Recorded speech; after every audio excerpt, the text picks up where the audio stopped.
For those of you keeping track, today is Monday, and what a Monday it has been already, right? Oh my gosh, this has been quite the weekend.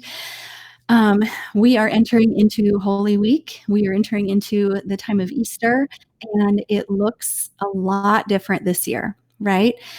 But I am excited that you guys are joining me today because I'm bringing on one of my very, very dear friends to talk to you about her passion, journaling. Enthusiastically Dawn is something that I actually discovered here on YouTube. I don't even know how long, maybe 6 or 7 years ago. And I stumbled on one of her planner videos and I just loved her right off the bat. She is hilarious. She is genuine. She is authentic and she is very wise. And she has an amazing cat named Aurora. I'm not even a cat person, but I love her cat in a basket.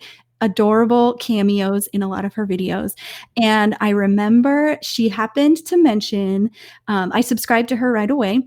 And she happened to mention that she was a part of a private planner Facebook group. And so, being the non creepy stalker that I am, I found that Facebook, I did, and I wanted to be her friend. So, I am so honored to bring her on today as my guest.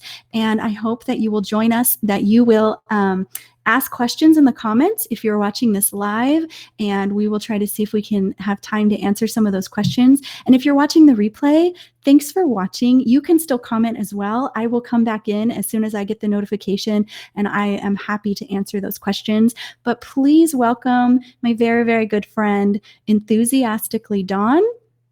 Welcome, Dawn. How are you? I'm crazy like everyone else. No, I'm good, and it's really good to be here with you today. And I am cracking up at 6 years ago. Isn't it crazy how long it has been? And I don't think we've never actually met in person, have we? We haven't, but it feels like we have. It does. I know. I just feel like we're total friends, even though there's literally an entire country separating us. I'm on the West Coast, you're on the East Coast, but we both live near water. And so I love crawling through your Instagram and just seeing all of your beach stories. And you did like rock stacking for a while and just the fun stuff that you do. I love it. So how are you doing? Well, I'm doing good. I'm doing good, and as good as can be expected with the continual barrage of changes and news. And yeah, one day at a time. That's my philosophy right now, for sure. I love that. You know, when you live by the one day at a time philosophy, it doesn't really matter what day it is, I guess. Good thing. Yeah, exactly. Well, Dawn, I find it very hard to believe that there's anybody watching my channel that doesn't already know who you are. But there's a small chance, maybe, that somebody is not already following you. And so will you just take a couple minutes and tell us about who you are and tell us what made you start your journaling journey. So, let's see. So basically, journaling started for me from childhood. And it really has developed into a lifestyle, I would say. And I know I feel so all of a sudden, like I feel like the student back in school when I get those kinds of questions. It's like, oh my gosh, what do I say?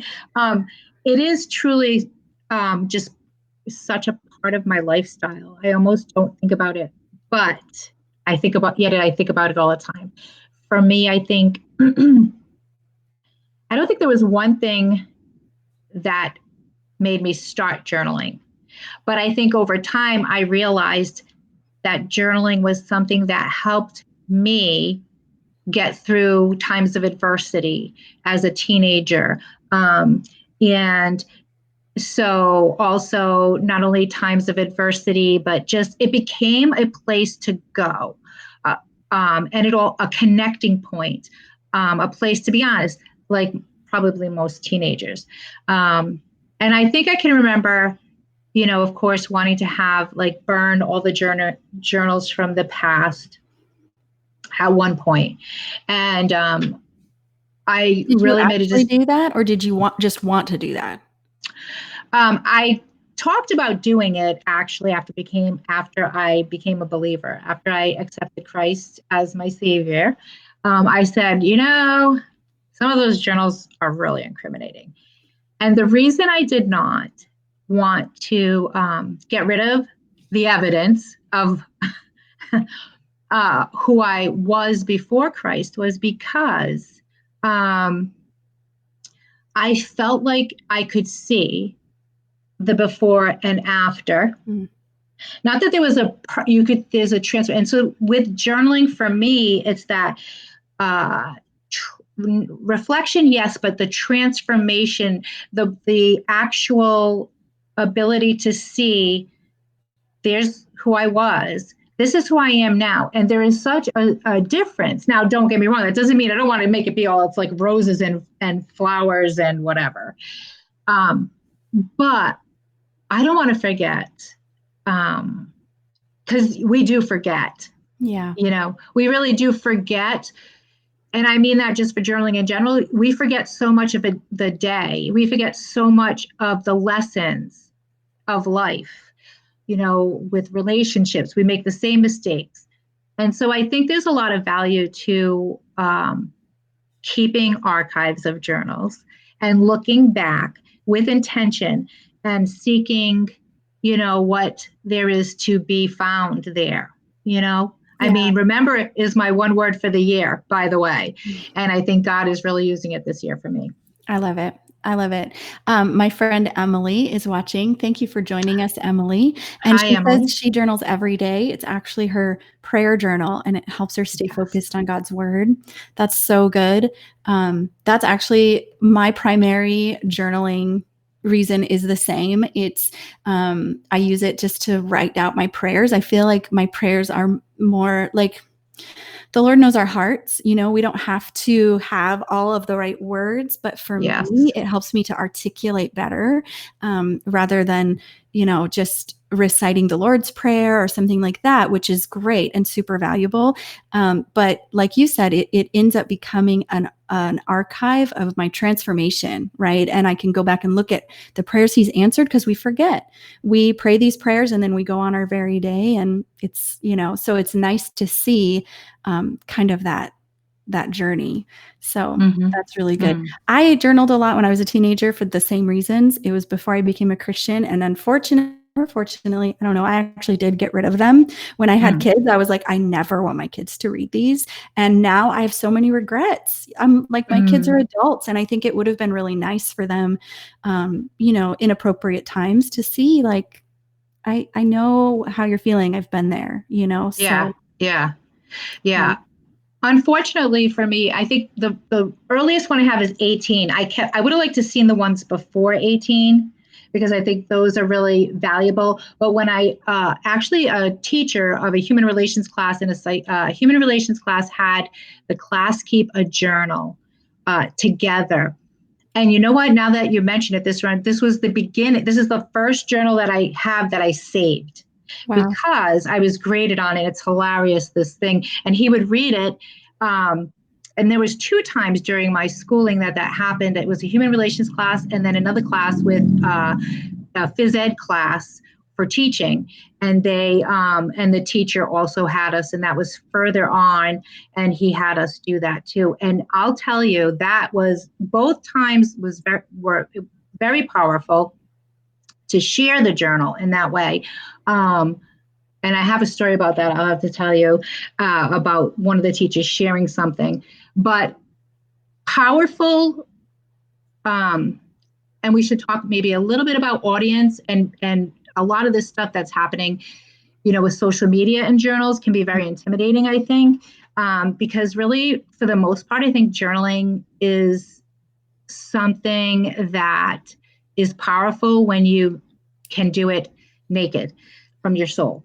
And if you start to Thank you write for clarifying for that. for performance, for, I can just for imagine performance, people, I'm I'm just gonna do it in the buff because different strokes for enthusiastically different Dawn folks. said. Yeah. No, but I do think when writing for an audience is very subtle. and to get to the point to be transparent enough for your journal to be a tool that is, truly valuable, reflective resource for you. It's to learn to not perform or not be on or not trying to impress. It's a place where you can breathe and be completely, free. And I do want to say something back to the prayer journal thing. You know how they keep throwing around the terms now with Corona and whatnot about an epicenter, and I think there's such great sadness right now. But the epicenter, like this is an epicenter for at different times, like different places. And I said, what my journal has become? My journal has become an epicenter of prayer. It's truly like it was always where I put my prayers, but now I literally during this season have, for some reason, with all the things going on, it has increased my desire to be very intentional, to pray for every country, for instance, whereas before I might pray for the world, but I literally got the list of every country. Wow. And I put them in here so that I could go through and pray for 6 or 7 countries a day, you know what I mean? Oh, as I pray and know their names. I'm learning things I didn't know all the almost 200 countries. Wow. There's countries I've never heard of. So I think it's a powerful tool, and it has become an epicenter. I call them a prayer epicenter right now, which is being more purposeful right now. I think I feel the desire to truly pray more than ever before. Not that I didn't before, but I mean, pray the nooks and crannies. You know what I mean? Like really. Yeah.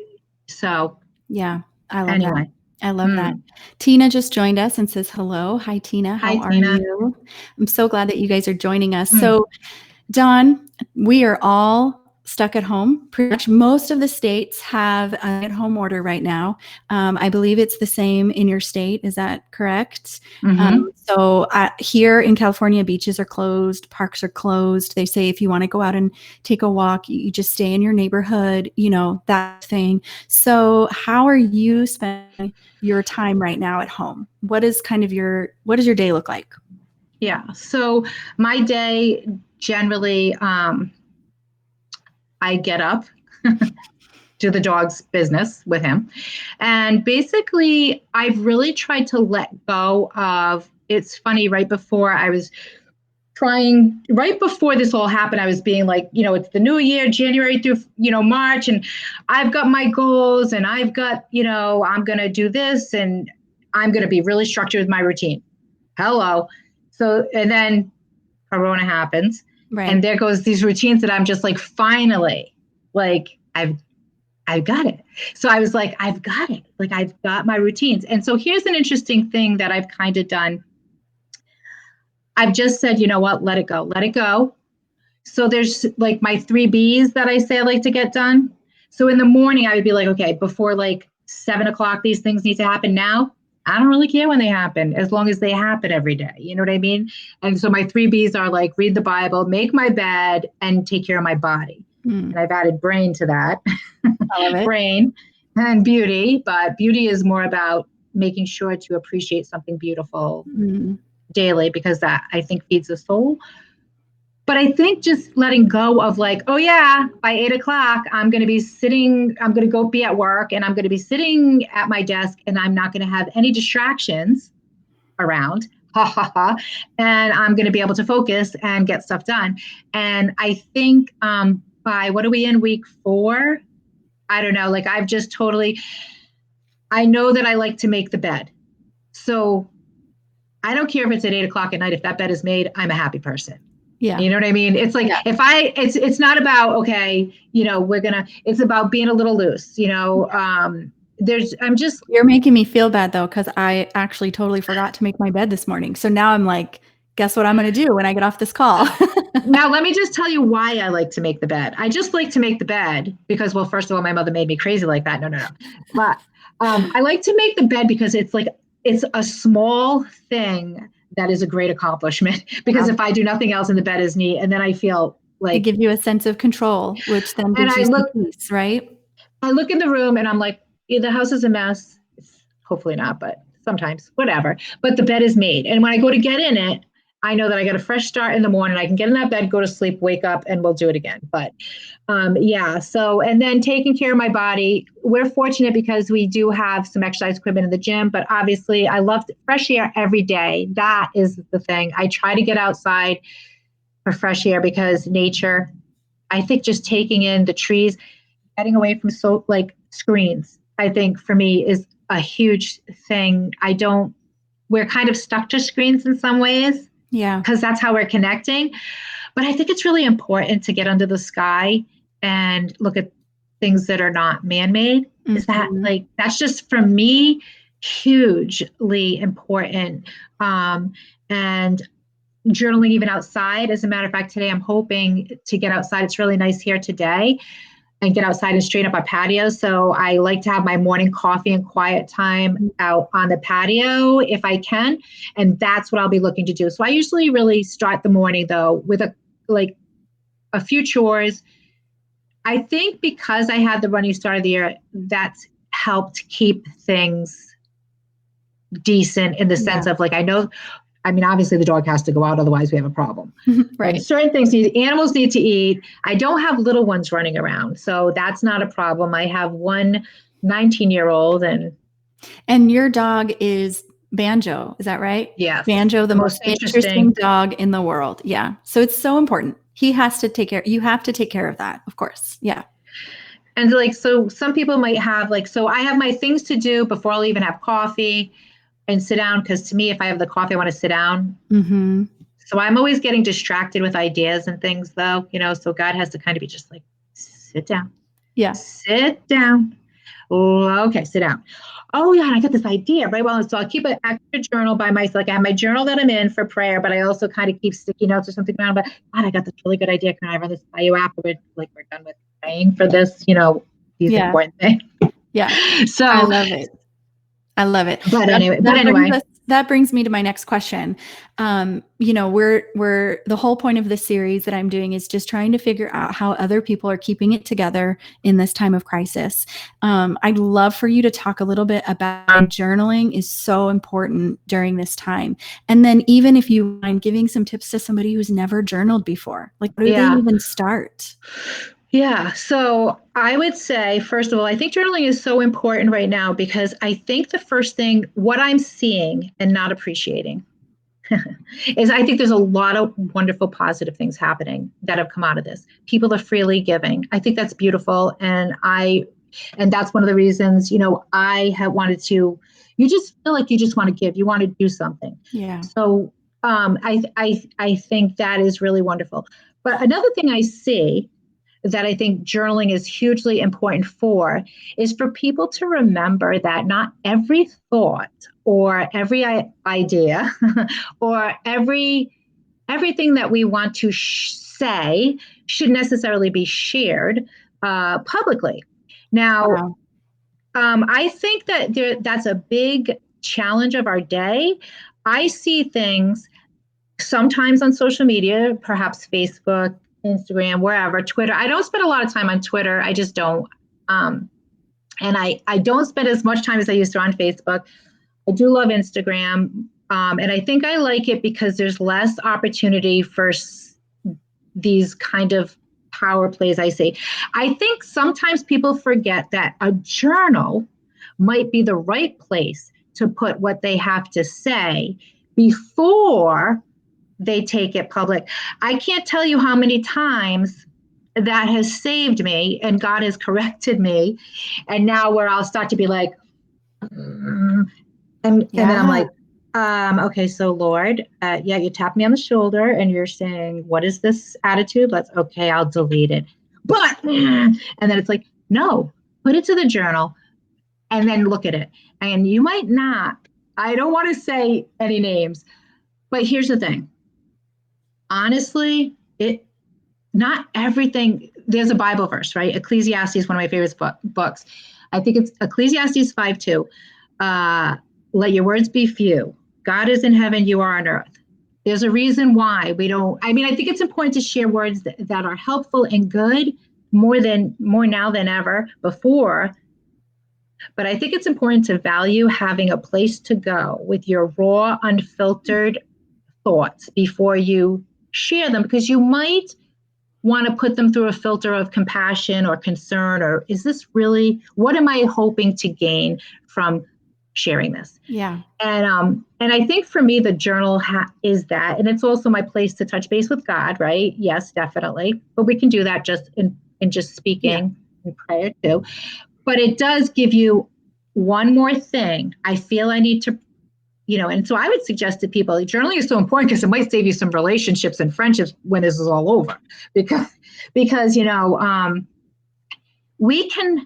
have to agree on everything, but I think we can learn to listen to one another better through journaling, because if we can hear ourselves too and pause and press that pause button, I think it's got value.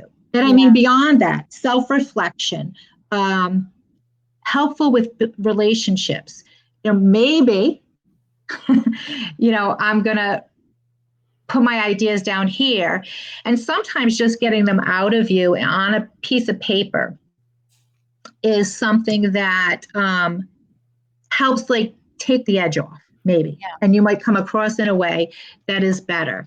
I mean, I'm not perfect, trust me. No, I think that's so wise because, Yeah, especially in this day, in this age, airing live, we are all under tremendous amounts of pressure. We're fighting fear, we're fighting anxiety.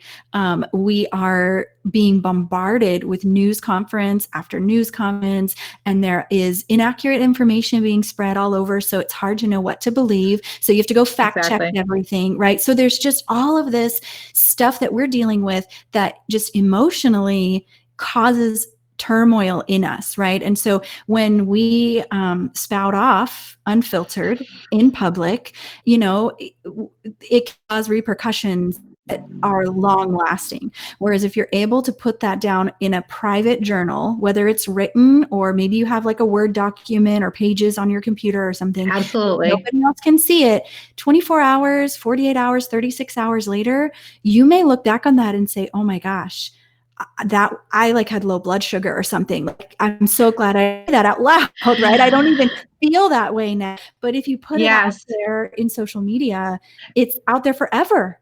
Hmm. Forever. Even if you delete it, people can take screenshots, So really, I think that's so wise, Dawn. That's amazing. Hmm.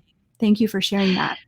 Yeah. And so I want to just say about for somebody who's beginning or hasn't journaled before, which even if you journal regularly, I think we're always learning new things. So I'm always open to um, using my journal as a springboard for ideas, for I always say the journal can be whatever you need it to be. Do you need it to be your sounding board for sanity, or for, dumping, instead of going to the phone, because, you know, it's just it's just so valuable to have a place to put that. But also, it could be something for creative, like poetry or doodling. And those things are helpful for now, too. Just sometimes mindlessly doodling or drawing, or that's not my thing. I doodle words, though. But I know that it's tremendously helpful just to have some creative. I like to cut and paste too. That's Mm. journaling too. I'll cut and paste things right into my journal, either from my day or just randomly. Um, but I did have a point I was going to make, and then I forgot So for it. somebody who has never journaled before, There you go. Yes. So I would say just let the journal be whatever you need it to be. So, what do you need? Do you need a prayer partner? Do you need a sounding board for some things you're struggling with? I have always said that journaling,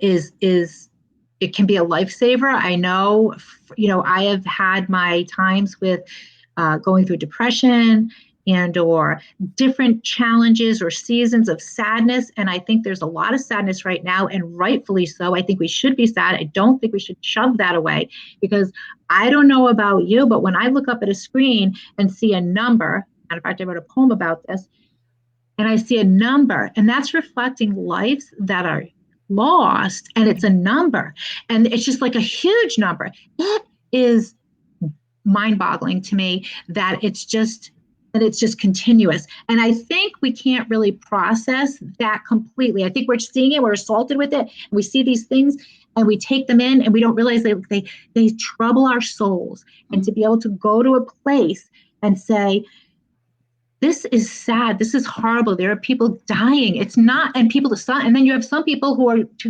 busy making stupid, ridiculous rants, like, that aren't helpful. And it's to be able to go and just say, this is what's happening, I'm struggling with this. Let the journal be whatever you need it to be. Or do you need it to be a place for you to think clearly about what you need to do today? What do I need to do today? The simplest journaling prompt you could ever do is, today I will, or today I am. And you can go from, and just to help you. So, you don't need to write a lot. You could write one sentence. And I have journal entries when my daughter was little, and I was talking about this with somebody who just started following me on Instagram, and she was telling me how she fell asleep, or no, her daughter finally fell asleep so she could journal, one of the prompts I shared. And I said, when I used to, when my daughter was little, I have journal entries. I got to find one where I'd literally fall asleep writing. So I had because how I usually start an entry in the morning is usually like, here I am, Lord. Anyway, it's just like, that's it. So, or whatever, or this right. is what, it's whatever. So just let the journal be what you need. What do you need? I feel the journal can help you find your way through and to that in a way that will helpful. And I think it enriches our relationships. It may help to keep a few better. Yeah. We'll ask my husband later. I love that. So you actually wrote a book on journaling. I have it. I should have brought it so I could show you. I have it. Yeah. So do you have it with you? Could you show us? Yes. Ta-da. Yes. Journaling for discovery into life. Yeah. But that's actually a really great resource. I have it. It's a great resource. Those of you who have never journaled before and you're trying to figure out how to do it. And I think in this day and age of Pinterest and everything else, we want our journals to be art pieces and to be beautiful and to be showcase worthy. But I love that you guide us to just put words on a page. It doesn't have to be perfect. Just put words on a page. And you are taking people through a journaling prompt thing right now, right? Yes. That's called the 200-day journal. Do you want to tell us a little bit about that and how people can get involved? Yep. So it's really simple, and I try to keep it. One of the things I love is I hate being formal. I love to be spontaneous. And so I love the challenge of the blank page. I know some people it intimidates, but I find it invigorating to not know what I'm going to write or share that day. On a good day. When it's a crazy day, then I'm like, oh, crumb. My husband's like, did you share your journal prompt yet? And I'm like, no. So what I just love taking a prompt. And what I do is I share a torn piece from a magazine, something that caught my eye, and I You've even used fortune cookies before. My favorite are fortune cookies. If you have fortune cookies, they are the best invention in the world. Words in a cookie, how can you go wrong? So they're my favorite prompts, definitely. I have jars of fortune cookies. I love it. So, but the 200-day journal, anybody can participate. I always say there's no pressure to keep up or catch up. You just go to my Instagram, which is the Journal Enthusiast on Instagram. And I am in the process of, we're doing the second round of 200. So we're on like 217 today. So the first, it started in 2018-19. I do them about 6 days a week, and it's 200. It's not consecutive. It's non-consecutive days. So, yeah, and basically, so you don't have to do them 200 in a row. You could just come in and you'd be like, I hate that prompt, but I'll challenge you to do it anyway. But I'd be like, I don't feel like it today, or whatever. And so what I'll try to do is fail. There's no way to fail. Nope. You just pop in. Do you want to like your prompt today? Do you want to, I don't feel like doing that one. And so I love sharing them. And I usually will give a little bit of, you could do it this way or you could do it this way. I think art journaling is fine too. Any of the prompts I give, if people prefer to do something like more creative, it's whatever you feel like. But I think the best benefits of journaling, I don't want to say that. Actually, you know what? Art journaling is great too, because I feel some people prefer to not be so naked on the page. Mm-hmm. But if they can blur it out a little and cover it up or do hidden things like maybe a tucked piece of paper under something, or maybe cover it with something and they can take it out with the different ways that you can, even a little envelope taped on a page. Sometimes that will help give somebody the courage to not feel so vulnerable when they're writing. And I just think so often you might start off with something like a silly prompt. Like today's prompt was, what is one thing you want to get off your bucket list this year? I'm not even a bucket list person, but I love that prompt because I think right now we're all ready to make a bucket list because it's like, I'm going to make a bucket list now. But there's just might be something you want to do. And it prompts me to think, what's one thing I really just want to do? Not necessarily the bucket thing I've never been about, but I do like it. Yeah, So yeah. that's awesome. Did I answer that question or did I Yeah. get completely out of it? No, so people can find you. I put a link or like your social media contact stuff in the description box below. So Great. they can follow you there and join in by just, and they can share with you if they want and do the hashtag 200-day journal. But that's kind of probably the easiest way to find how to participate in that, right? Do you have any other suggestions or resources for people who want to do some journaling while they have some time at home? Mm. Yeah, so I will say that Kathleen Adams, who runs the Center for Journal Therapy and who wrote the book Journal to the Self, right now they are doing something called, give me a second here, Love in the Time of Corona. And this is a free journaling invitation for everybody. And there are people from all over the world participating. They have over 600 people participating now. And it's a wonderful opportunity for you to just have all kinds of journaling, everything from poetry. So if you go to journalversity.com, I believe, you would be able to find that resource. And if for some reason you can't, Google Kathleen Adams. She is a wonderful, she's just fantastic. She is one of the, what would you call, leaders in the journaling movement. She wrote the book Journal to the Self. I ended up going to Colorado and getting that certification last year. Finally, that was a dream. That was one of the things on my bucket list, if I had a bucket list, so that was exciting. And also on the Center for Journal Therapy, or Kathleen Adams, if you find her name at all, or Journalversity, you will be linked up with some good resources. She has a lot of free resources, but especially now, we're really 17 countries, 600 people participating freely. And so take advantage of that. And also be sure to join me for the 200-day journal because it's fun. I love doing it. It's my favorite thing. That's why I woke up one morning with everything happening. I literally said, I'm going to start the 200-day journal again. Why am I not doing that? I should just be doing it. And I started again. So that was a couple weeks ago. I love it. So, I love it. Dawn, thank you so much for joining me today. It's been an absolute honor and a joy. I miss you, and I still watch your YouTube videos, even though I haven't posted anything in a while. Just know I'm still here, lurking, recesses I of love YouTube lurking in a non-creepy way. Yeah. But do you have any final words or suggestions or any encouragement you want to throw out real quick before we go? Yeah. I just say, oh my gosh, that's one of those things. What's the one thing? Just do the next thing. Elizabeth Elliot, do the next thing. Don't get ahead of yourself. Don't keep running down the football field. We're not there yet. We can only take one day at a time. So take one day at a time. Do I the love next it. thing. Thank you so much, Dawn, for being on here. And don't forget to go and follow her. And she is all over the internet as Enthusiastically Dawn or the Journal Enthusiast. So make sure that you go and see what she's up to. And thank you for being on here, Dawn. We just love you and appreciate you. Friends, thank you so much for joining us today. We're so happy that you were able to hear from Dawn, and really, she is amazing.